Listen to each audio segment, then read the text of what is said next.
اعوذ باللہ من الشیطان الرجیم بسم اللہ الرحمن الرحیم اللہم صلی علی سیدنا و حبیبنا و شفیعنا و کریمنا و رؤوفنا و نورنا و ملجانا و مأوانا و مولانا محمد صلی اللہ علیہ وآلہ و صحبہ وبارک وسلم۔ محترم ناظرین اکرام، السلام علیکم ورحمۃ اللہ وبرکاتہ۔ میں ہوں آپ کا میزبان حافظ حامد رضا اور آپ دیکھ رہے ہیں پروگرام نور ہدایت۔ ناظرین، آپ جانتے ہیں نور ہدایت میں ہم آپ کی ملاقات علماء کرام سے کرواتے ہیں، جن سے ہم کرتے ہیں سوالات اور جاننے کی کوشش کرتے ہیں اسلام کے حوالے سے معلومات۔ آج کے ہمارے معزز مہمان جو کہ پچھلے پروگرام میں بھی ہمارے ساتھ تھے، خوبصورت انداز میں گفتگو فرماتے ہیں۔ علامہ صاحب جب تشریف لاتے ہیں جی چاہتا ہے علامہ صاحب کی گفتگو کو سنتے رہیں، کیونکہ اللہ کریم نے خوبصورت انداز عطا فرمایا۔ ہماری دعا ہے، ہمارے ناظرین کی بھی دعا ہے کہ اللہ پاک علامہ صاحب کو صحت والی زندگی عطا فرمائے اور اس کے ساتھ ساتھ علم میں اور اضافہ فرمائے۔ آئیے آپ کی ملاقات بھی کرواتے ہیں۔ موضوع ہمارا وہی رہے گا نوجوان نسل کے حوالے سے کہ جو بگاڑ پیدا ہو رہا ہے، اس کی وجہ کیا ہے۔ پچھلے پروگرام میں ہم نے کوشش کی ہے یہ جاننے کی، ہمیں یہ معلوم ہوا کہ ہم نے صحبت علماء اس کو ترک کر دیا ہے، جس کی وجہ سے ہم پلیٹ فارم اپنا بھلا چکے ہیں، ہم کسی اور طرف جا رہے ہیں، ہمیں جانا کہیں اور چاہیے، ہم نے اپنے رخ کو ہی چینج کر لیا ہے۔ ہمیں آنا پڑے گا واپس اور جانا پڑے گا 1400 سال پیچھے۔ اس کا یہ ہرگز مطلب نہیں 1400 سال پیچھے جائیں گے تو ہم غربت میں مبتلا ہو جائیں گے، نہیں، غربت یا امیری کی یہاں بات نہیں، یا تربیت کی بات ہے۔ تربیت ہمیں 1400 سال پیچھے ہی ملے گی، اور وہاں تک لے کر جانے کے لیے ہمیں گاڑی کا سہارا چاہیے، دوربین کا سہارا چاہیے۔ وہ دوربین، گاڑی، جہاز، ایروپلین سارے وہ علماء اکرام ہیں۔ ہم جب گاڑی میں ہی نہیں بیٹھیں گے اور میں یہاں بیٹھ کر کہہ دوں کہ میں نے پہنچنا ہے اسلام آباد، بس پہنچ رہا ہوں، میں گاڑی میں ہی نہیں بیٹھوں گا تو پہنچوں گا کیسے؟ گاڑی میں بیٹھنا پڑے گا، اور ہماری گاڑی علماء اکرام ہیں۔ ہمارے ساتھ موجود ہیں حضرت علامہ مولانا محبوب قادری صاحب، دعوت برکاتہم العالیہ۔ آئیے آپ کی ملاقات کرواتے ہیں اور موضوع کا آغاز کرتے ہیں۔ علامہ صاحب السلام علیکم۔ وعلیکم السلام ورحمۃ اللہ۔ حضرت خیریت سے ہیں؟ ٹھیک ہے الحمدللہ، آپ کیسے ہیں؟ اللہ کا احسان ہے۔ حضرت گاڑی کی مثال دینی نہیں چاہیے تھی، کیونکہ عالم دین تو ایروپلین سے بھی تیز ہوتا ہے، راکٹ سے بھی تیز ہوتا ہے، کیونکہ ان کو العلماء ورثۃ الانبیاء کا تاج۔ آپ نے اس کو سمجھانے کے لیے کہا تھا، ہم اس کو سمجھانے کی اس میں لے کے، یہ صرف ایک سمجھانے کے آپ لیے قبول تھا۔ کرتے ہیں اس کو؟ آپ نے تشبیہ نہیں دی، آپ نے صرف سمجھانے کے لیے جی، ایک بات کی تھی۔ اور آج حضرت ہم قبول پہ بھی گفتگو کریں گے، وہ کہتے ہیں قبول قبول قبول، اس پر بھی آج ہمارے معاشرے میں یہ چیز بھی بہت زیادہ پھیل چکی ہے، اس پر بھی گفتگو کریں گے۔ میں ڈائریکٹ سوال کرتا ہوں، پھر آپ انشاءاللہ اس کو لگاتار گفتگو کیجیے گا۔ حضرت معاشرے میں بگاڑ وہ ہم نے پچھلے پروگرام میں کیا، اب ہمارے ہاں ایسا ہے کہ جب ہم جوان ہو جاتے ہیں نا، والدین نے تربیت کر دی جو کرنی تھی بچپن میں، جب ہم جوان ہو گئے، اب ہم اس سٹیج پر آ گئے ہیں کہ ہمیں اپنے فیصلے خود کرنے ہیں۔ بھائی امی ابو گھر پہ موجود ہیں، فیصلے خود کرنے ہیں، تو ایسا بندہ خراب ہوتا ہے یا سدھر جاتا ہے؟ فیصلہ اچھا کر رہا ہے، وہ عالم دین کی بات مان رہا ہے، امی ابو کی بات نہیں مان رہا، کیا فرماتے ہیں؟ دیکھیں، اگر آپ نے جو بات کی نا، اعوذ باللہ من الشیطان الرجیم بسم اللہ الرحمن الرحیم، سب سے پہلے تو میں سورہ بقرہ کی یہ آیت مبارکہ پڑھوں گا کہ الف لام میم ذالک الکتاب لا ریب فیہ ھدی للمتقین، بے شک کہ قرآن مجید ہدایت بھی اسی وقت ہوتا ہے جب آپ تقوی پرہیزگاری کے ساتھ اس کو اپنے ساتھ اختیار کرو۔ یعنی آپ صرف بولو میں قرآن پڑھ رہا ہوں اور قرآن اتر نہیں رہا اندر، تو آپ یقین مانیں قرآن سے ہدایت کا جو ایک نور ہے نہیں مل گیا، اس سے بالکل فیضیاب نہیں ہو پا رہے۔ اور جس طرح آپ نے بھی ایک بات کری کہ ایک اسٹیج آتا ہے کہ جس کے بعد اولاد جو ہے وہ اپنے فیصلے جو ہیں وہ خود کرنے لگتی ہیں۔ یہ ایک آپ کا سوال یہی تھا کہ جی جی اولاد جو ہے وہ اپنے فیصلے خود کرنے لگتی ہیں، تو کیا ایسا؟ دیکھیں، جب تک ماں باپ حیات ہیں تو کوشش یہ کرنی چاہیے کہ ایک وقت آتا ہے کہ انسان کے پاس ماں باپ خود ہی، عموماً یہی ہوتا ہے کہ ایک وقت کے بعد والدین جو ہے وہ خود ہی اولاد کو جو ہے وہ خود اختیار کر دیتے ہیں، یعنی وہ اپنے اختیارات کو اپنے کاموں پر، اپنی چیزوں پر اختیار لینے کے لیے، لیکن اس میں چاہیے یہی کہ وہ اپنے والدین کو اعتماد میں لے کر، پہلے اپنے والدین شریعت کو کہتی ہے اعتماد کہ میں لیں۔ اعتماد میں لیں۔ جی، جی والدین کو اعتماد میں لیں، اس کے بعد جو ہے وہ کوئی فیصلہ، کوئی قدم اٹھائیں۔ بعض دفعہ ایسا ہوتا ہے کہ ہم تو سوچ رہے ہوتے ہیں، لیکن ہم جو سوچ رہے ہوتے ہیں نا تو وہ ہم اپنے اینگل سے سوچ رہے ہوتے ہیں، اپنے حساب سے سوچ رہے ہوتے ہیں، لیکن والدین کیونکہ ایک زندگی کا ایک حصہ گزار کے آئے ہوتے ہیں، انہوں نے زندگی کے اوپر ایک چڑھاؤ اتراؤ، ان تمام تر چیزوں کو فیس کیا ہوا ہوتا ہے، تو اس کے بعد وہ پھر ایک اس نتیجے پر آ کے کوئی نہ کوئی معاملات کو سوچ رہے ہوتے ہیں۔ اسی طرح بعض دفعہ ایسا ہوتا ہے، اور یہ بھی ایک ہے معاملہ کہ بعض دفعہ معاشرے کے اندر یہ بھی ایک خرابی تھوڑی سی ہے کہ ہمارے والدین بھی کچھ ایسے فیصلے ہوتے ہیں کہ جو بہت اہم نہیں ہوتے، ان کے اوپر بڑے سخت رویے اختیار کر جاتے ہیں. تو اس پر میں ان والدین کو بھی یہ پیغام دوں گا کہ اگر کسی نے کوئی فیصلہ لیا اس کے اندر کوئی غلط نتائج نہیں تھے تو ان کو بھی اس کو قبول کر لینا چاہیے. اس سے اولاد کے حوصلے بڑھتے ہیں, اولاد کو ایک آگے بڑھنے کے وہ ملتے ہیں کہ یار ہمیں آگے بڑھنا چاہیے. لیکن اولاد کے حوالے سے بھی میں یہی کہوں گا کہ اولاد کو جب, کیونکہ حدیث مبارکہ اور شریعت کی روح سے جو والدین کے ہمیں بارے میں جو احکام ملا وہ کیا ملا کہ ان کو اف تک نہ کہو, افیوں ولا تنہرہما, قرآن مجید کی آیت ہے نا, افیوں ولا تنہرہما, والدین کے حوالے سے کہ ان کو اف تک نہ کہو. تو یہ چیز کا بھی خیال رکھا جائے, یہ تقاضے ہیں, ان کو رکھا جائے. اور پھر آپ دیکھیں نا کہ شریعت مطہرہ نے والدین کی اہمیت کیا بیان فرمائی ہے. تو ہمارے یہاں بعض لوگ تو ایسے بھی معاشرے میں نظر آتے ہیں جو والدین کو کسی کھاتے میں ہی نہیں لاتے, الیاذ باللہ, ان کے نزدیک والدین کی کوئی اہمیت, کوئی قدر و قیمت نہیں ہوتی. تو یہ انداز بھی بڑا سخت اور بہت برا انداز ہے. یہ انداز بھی اختیار نہیں کرنا چاہیے کہ اس کے بھی, کیونکہ ظاہر ہے آج آپ والدین ہیں, کل کو آپ نے بھی بننا ہے. ادھر میں ایک بہت پیاری بات کروں گا امام غزالی کے حوالے سے. آپ نے 3 لوگوں کا ذکر فرمایا. آپ کہتے ہیں میں نے دنیا کے اندر 3 لوگ ایسے دیکھے کہ اللہ تبارک و تعالیٰ نے ان کو دنیا میں ہی اس چیز کا جو ہے وہ بدلہ دیا, اس چیز کا بدلہ دنیا کے اندر ہی عطا کیا. اس میں سے ایک بیان کرتے ہیں کہ میں نے کبھی نہیں دیکھا کہ کسی شخص نے دنیا میں والدین کے ساتھ نافرمانی کی ہو, دنیا میں والدین کے ساتھ بدتمیزی کی ہو, اور اللہ نے ان کو دنیا کے اندر ہی جو ہے رسوا نہ کی ہو. بولتے میں نے پوری دنیا گھومی لیکن ایسا شخص نہیں دیکھا. اللہ نے جب بھی جنہوں نے اپنے والدین کے ساتھ اگر غلط کیا ہے تو اللہ تبارک و تعالیٰ نے ان کو دنیا کے اندر ہی رسوا کیا ہے. تو لہٰذا یہ ایک بہت اہم ہمارے سامنے نقطہ ہے. تو اس پر والدین کے حوالے سے بھی, اور یہ ایک معاشرے کا مسائل ہے. میں نے جیسے آپ کو ابتداءً بات کی نا کہ والدین کو چاہیے اگر بیٹے نے کوئی غلط چیز پہ قدم نہیں اٹھایا, کوئی اچھا فیصلہ کر لیا, تو ادھر والدین بھی حوصلہ افزائی کریں. اس سے اولاد کو آگے بڑھنے کا جذبہ ملتا ہے. لیکن اس طرح اگر آپ روکتے رہیں گے, کرتے رہیں گے, تو پھر یاد رکھیں اولاد کبھی بھی آگے نہیں بڑھ پائے گی اس کو, کیونکہ آگے بڑھنے کی انسپائریشن نہیں مل رہی, جذبہ نہیں مل رہا. جب آپ ان کو حوصلہ بڑھائیں گے تو وہ پھر آگے نکلیں گی, اور پھر اسی طرح وہ کامیاب فرد تک پہنچیں گی. آپ دیکھیں حضرت سیدنا امام حسن, حضرت امام حسین, آپ دونوں کے حوالے سے میں بات کروں گا. بچپن میں ایک اوقات ہیں جو آپ نے نبی کریم علیہ الصلوۃ والسلام کے پاس گزارے, مطلب بچپن کے وقت میں. تو آپ دیکھیں نا حضور علیہ الصلوۃ والسلام ان کا کتنا ادب کرتے.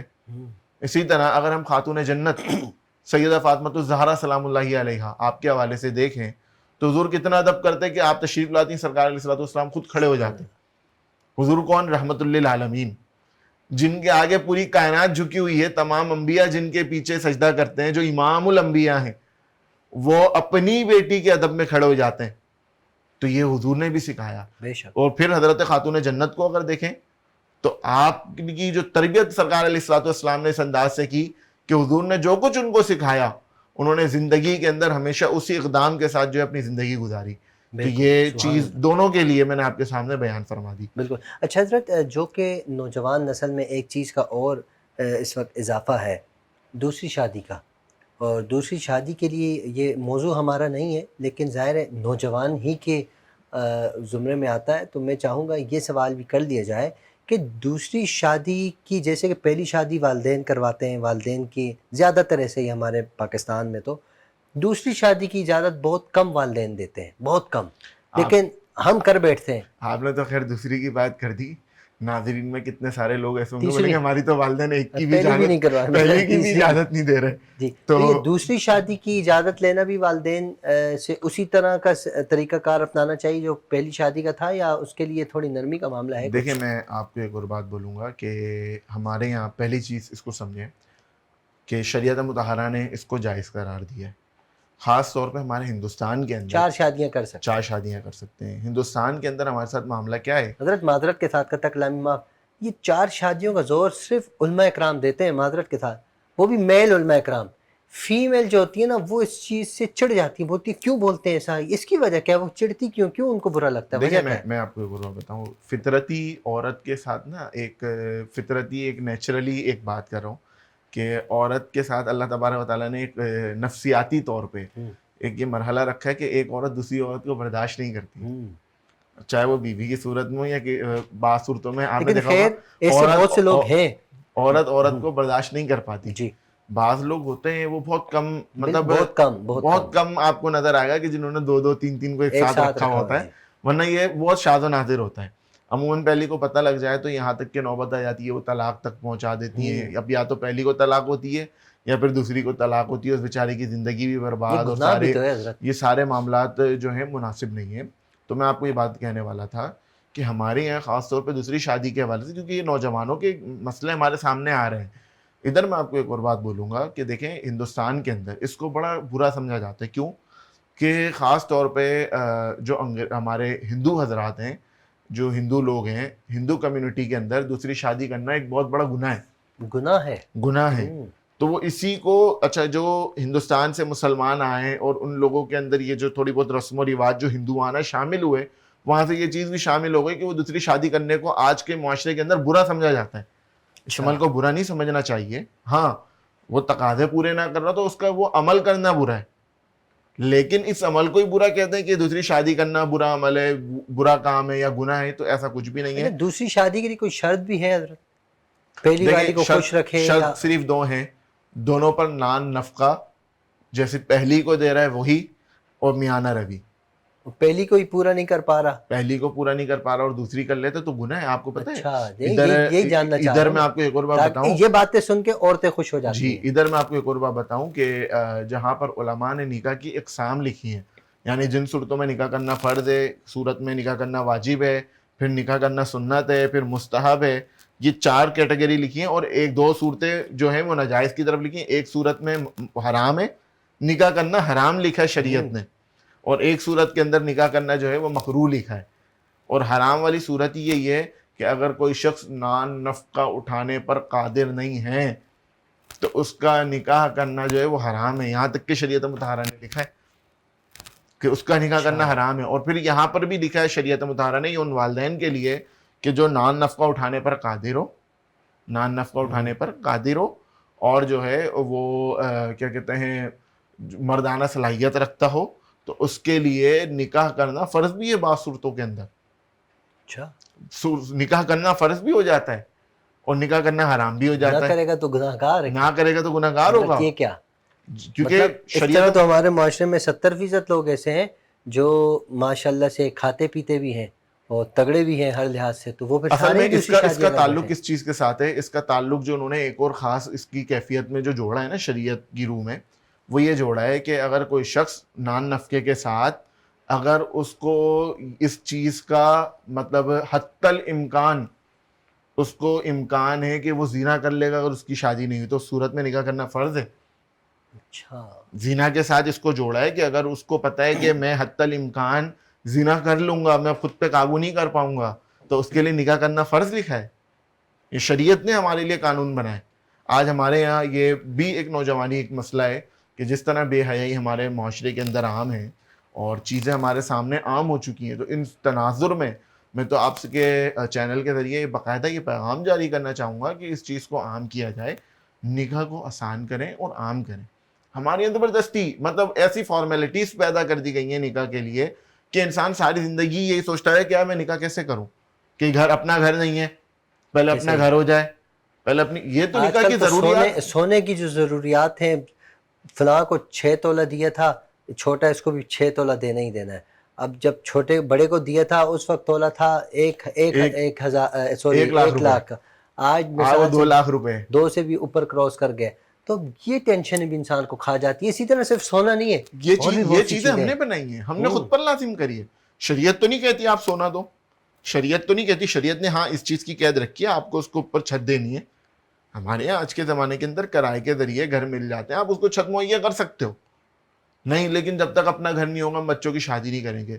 اب میں یہاں پہ ان والدین کو بھی کہنا چاہتا ہوں, اگر وہ جا کے زنا کے اس عمل میں مبتلا ہو گیا تو والدین بھی گناہ گار ہیں, کیونکہ وہ سبب بن رہے ہیں رکاوٹ کا. یہ بہت ایک اہم حساسی, میں نے جو آپ کو جو موضوع دیے جو نوجوانوں کے شرعی اہم مسائل, یہ اس وجہ سے دیے ہیں. یہ واقعی ایک ہمارے معاشرے کے اندر ایک پیچیدہ مسائل کی صورت میں ہمارے سامنے ہے, اور ان کو سمجھنا اور ان کو سیکھنا ہم پر لازم ہے, تاکہ ہم اپنی قید تو حد بندی تو کر سکیں. آیا کہ اب ہم کس عمر کے اسٹیج پر ہیں, اب ہم کس طرف ہیں, ہمیں اس چیز کو روکنا ہے, اس چیز کو بڑھانا ہے, اس کی پذیرائی کرنی ہے. یہ کیفیات بہت ضروری ہیں. لہذا والدین کے حوالے سے بھی اور لوگوں کے حوالے سے بھی 2 شادیاں کرنے میں کوئی مسئلہ نہیں ہے, لیکن ادھر نبی کریم علیہ الصلوۃ والسلام نے جو سب سے اہم اور دین نے جو سب سے اہم جو قید لگائی ہے وہ بیانہ روی کی لگائی ہے، یعنی جو سلوک پہلی بیوی کے ساتھ ہے وہی دوسری کے ساتھ، جو پہنانا پہلی کو ہے وہی دوسری کو، جو آپ نے گھر پہلی کو دیا ہے وہی دوسری کو، جس طرح پہلی کو آپ وقت دیتے ہیں دوسری کو بھی اسی طرح وقت دینا ہوگا. یہ شریعت کی اہم وہ ہے کہ کیا بات ہے سر، کیا بات ہے. ہفتے میں 7 دن ہیں جن میں سے 3 دن ایک، 3 دن دو، یہ سوری 3 دن یہ ہو ایک، گئے 3 دن 6. ایک. اب رہا بھی میں سنڈے چھٹی کا دن. سنڈے میں بھی 2 کیٹیگریز ہیں نا، صبح 8 سے لے کر 2 بجے تک، 2 سے رات تک. تو ایک کو ٹائم صبح کا، ایک کو نہیں شام کا. وہ کیا آپ دیکھیں جی ایک سلسلہ کتنا پیارا بنایا ہوا ہمارے لیے شریعت نے، الحمدللہ، سبحان آپ اللہ. نے ناظرین کو بہت زیادہ ہی آسان کر دیا. اچھا آخری سوال حضرت، کیونکہ پروگرام اختتام کی جانب ہے، 3 سے 4 منٹ ہے ہمارے پاس. جو کہ اس معاشرے میں طلاق کا رجحان بھی بہت بڑھ گیا نوجوانوں میں، جی بڑوں جی میں نہیں، جی نوجوانوں جی. میں. نوجوانوں کو غصہ بہت آ رہا ہے. شوگر کے مریض بھی ہر دوسرا بندہ شوگر کا مریض ہے. ٹینشن بھی ہر کوئی لے رہا ہے جی. وہ کیا ہو گیا جی، غصے میں دے. ایک صاحب نے مجھے کال کی، اس نے کہا حافظ صاحب یار بہت پریشان ہوں. کیوں پریشان ہوں؟ بس یار وہ وائف کو 2 دے دیے. میں کہا کیا دیے؟ طلاق. میں کہا کہ بولا کیا تھا؟ کہنے لگے یار یہ بولا تھا کسی عالم دین. میں نے کہا اب آپ کیا چاہتے؟ بولتے یار بہت بڑی غلطی ہو کہ کیا کروں. میں نے کہا ہوا کیوں؟ بول تو غصے میں تھا. غصے میں قابو ہی تو رکھنا ہے، مین چیز ہے تو غصہ ہے نا. میں آپ کو نا ایک مثال دیتا ہوں. جی ہم ایک دن بیٹھے تھے تو بس اللہ سے دعا ہے کہ اللہ پاک ہمیں ایسے غصے سے محفوظ رکھے. وہ ہم اپنے شیخ صاحب کے ساتھ بیٹھے تھے تو حدیث شریف کی کتاب پڑھا رہے تھے. دور حدیث کے اندر حضرت شیخ صاحب کا نام بھی لے لینا. ہمارے شیخ صاحب مفتی خرم اقبال رحمانی اچھا صاحب، سبحان اللہ. استاد صاحب کے ساتھ ہم بیٹھے تھے. ہمیں استاد صاحب پڑھا رہے تھے حدیث شریف. ایک آدمی آیا بڑا پریشان. تو استاد صاحب کی عادت تھی، استاد صاحب ہمارے وہ بچپن سے، مطلب استاد صاحب کی ایک وہ عادت ہے، کہتے ہیں کوئی ملنے آیا نا تو اس کو کبھی روکا نہیں کیا کرو. کون کس وقت کس پریشانی میں آ رہا ہے کون جانتا ہے. تو کبھی بھی کوئی آئے تو منع نہیں کیا کرو. تو ہم استاد صاحب کے لیے روکتے نہیں تھے. کبھی بھی کلاس میں کوئی باہر کا بھی آ جائے تو وہ آگے بیٹھ جاتا تھا. تو اس نے کہا مفتی صاحب آج جو ہے نا میں بڑا غصے میں تھا، میں نے اپنی بیوی کو طلاق دے دی. تو مفتی صاحب نے بڑی پیاری مثال دی. انہوں نے کہا کبھی آپ نے ایسا سنا ہے کہ کوئی شخص بولے بیوی نے اس کے لیے بڑا اچھا کھانا بنایا، بڑا اچھا اہتمام کرا اور وہ بڑا خوش، اور اس نے بولا بیگم آج تم نے میرا دل خوش کر دیا، میں تمہیں طلاق دیتا ہوں. ہر کوئی غصے میں ہی طلاق دیتا ہے. اسی کو ہی قابو کرنا ہے. خوشی میں تو کوئی بھی طلاق نہیں دیتا. ایسے ہی ہے. اور دوسرا جو نوجوانوں کے اندر بڑھتی ہوئی طلاق کا جو ایک بہت زیادہ جو ایک رجحان ہے، وہ میں آپ کو جو حقیقت بات بتاؤں، ہماری خواہشات جو ایک بہت بڑا سبب ہے، وہ خواہشات کی وجہ سے. اور وہ خواہشات کیا ہیں کہ دیکھیں شریعت مطہرہ نے، دین نے ہمیں جو چیز سکھائی ہے نا، وہ سکھائی ہے قناعت پسندی، یعنی جو اللہ نے عطا کر دیا اس پر صبر کرنا. ہمارے یہاں جو یہ خواہشات کا جو ایک سلسلہ شروع ہوتا ہے نا، وہاں سے گھروں کے اندر ہوتا ہے بگاڑ شروع. اور وہ خواہشات کیا؟ آپ گھر آئے، آپ اس کی بیگم کو اس کے شوہر کو دیکھیں اتنا کما رہے ہیں، اس کے گھر کو دیکھیں 4 گھر ہو گئے، اس کی 2 گاڑیاں ہو گئیں. یہاں سے یہ خواہشات کا سلسلہ شروع. اور شریعت مطہرہ اور دین نے باقاعدہ قناعت پسندی کے اصول سکھائے کہ اللہ نے جو آپ کو دے دیا، قناعت یہ ہوتی ہے جو دے دیا اس پر اللہ کا شکر ادا کریں، اور اس سے نیچے والوں کو دیکھیں. آپ دیکھیں شریعت مطہرہ ہمیشہ سکھاتی ہے آپ اپنے سے اوپر نہیں، ہمیشہ اپنے سے نیچے والوں کو دیکھو. بے شک. اور نیچے سے دیکھنے والوں سے کیا ہوگا؟ آپ ہمیشہ جب اپنے سے نیچے والوں کو دیکھتے رہو گے تو ہمیشہ اللہ کا شکر ادا کرتے رہو گے کہ مالک تیرا بڑا شکر ہے، تو نے اس سے بہتر رکھا ہوا. بالکل. اور یہ خواہشات کا ایک ایسا سلسلہ ہے، ایسا چیپٹر ہے کہ میں نے آپ کو بس نس پکڑ کے دے دی کیونکہ 2 سے 3 منٹ تھے. جی اگر ہم اس پر اپنی قابو پانا شروع کر دیں تو یاد رکھیں ہمارے یہاں معاشرے سے، پورا تو نہیں کہتا لیکن یقین مانے طلاق کا 70 سے 80% جو ہے وہ ختم ہوتا چلا جائے گا معاملہ، دونوں طرف سے، عورتوں کی طرف سے بھی اور مردوں کی طرف سے بھی. ہمارے یہاں بعض مرد حضرات جو ہے وہ دوسری عورت کو دیکھا، وہ پسند آ گئی، اب پہلی کو طلاق کے چکر میں، مطلب دوسری نے یہ خواہش رکھ دی پہلی کو طلاق دو پھر میں تم سے شادی کروں گی. تو یہ چیزیں خواہش، یہ بھی تو ایک خواہشات کی طرف آپ چلے گئے نا. بالکل. تو میں آپ کو حقیقت بتا رہا ہوں، اب اگر خواہشات پر قابو پا لیں تو یقین مانیں آپ بہت حد تک ہم اپنے اس طلاق کے ریشو پر قابو پا سکیں گے.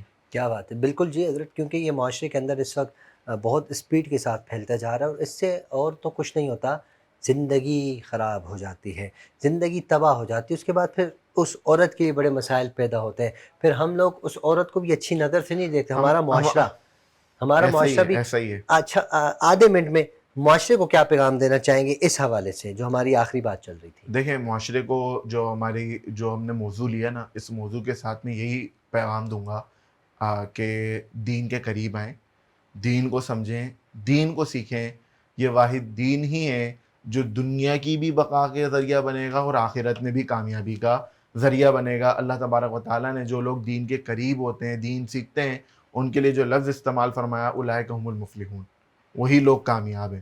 اولئک علی ھدی من ربہم، ان کے رب کی طرف سے جو ہدایت ہے، جو اس کو اختیار کر لیتے ہیں، وہ اولئک هم المفلحون، تو وہ دنیا میں بھی کامیاب ہو جاتے ہیں اور آخرت میں بھی کامیاب ہو بالکل، جاتے اس کے لیے بھلے اگر ہم مدارس میں نہ بھی جائیں، جمعے والے دن تقریر کے وقت پہنچ جائیں تو بھی یہ ہمیں بھی ایک بہت کچھ بڑا جی ذریعہ ہے۔ آپ بالکل درست فرما رہے ہیں۔ اگر ہم بہت جمعے والے دن کچھ، میں سب جگہ کی بات نہیں کرتا، لیکن ہمارے بہت سارے حضرات نے اب جمعے کے بیان کا طرز بدل لیا بالکل ہے۔ حضرت، بالکل آپ اب جا کے بیٹھے، واقعی کچھ سیکھنے اور سمجھنے کو ملتا ہے۔ اور اگر ہم واقعی جمعے میں بھی، اور اس کے علاوہ بھی میں آپ کو یہ پیغام دوں گا کہ آپ کچھ اداروں سے، اپنے بزرگوں سے، اپنے قریبی علماء سے وابستہ ہوں۔